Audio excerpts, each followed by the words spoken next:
నమస్కారం అండి. ఈరోజు నా మనసు ఎంతో సంతోషంగా ఉంది. ఎందుకంటే చాలా రోజుల తర్వాత మా అక్క, మా తమ్ముడు, నా ఫ్యామిలీ అంతా వస్తున్నారు. అందరూ కలిసి ఒకే చోట కలుస్తున్నాం. నిజానికి జీవితంలో మన దగ్గర ఎంత ఆస్తి ఉన్నది, ఎంత సంపాదిస్తున్నాం అన్నది ముఖ్యం కాదు. మన కోసం వచ్చే మన వాళ్ళు ఎంతమంది ఉన్నారు అన్నదే ముఖ్యం. ఎన్ని గొడవలు ఉన్నా, ఎంత దూరంలో ఉన్నా, ఒక పండక్కో, ఒక మంచి రోజుకో అందరూ కలిసి ఒకే దగ్గర కూర్చొని భోజనం చేస్తుంటే వచ్చే ఆ తృప్తి వేరు.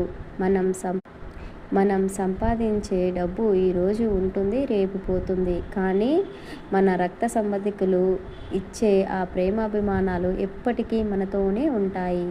అందుకే మన వాళ్ళతో ఉన్నప్పుడు ఆ చిన్న చిన్న కోపాలని వదిలేసి మనసారా నవ్వుకుందాము. ఆ ప్రేమే మనల్ని ఎప్పుడూ ముందుకు నడిపిస్తుంటుంది. రేపటి వీడియోలో అందరికీ చూపిస్తాను. అస్సలు మిస్ అవ్వకండి.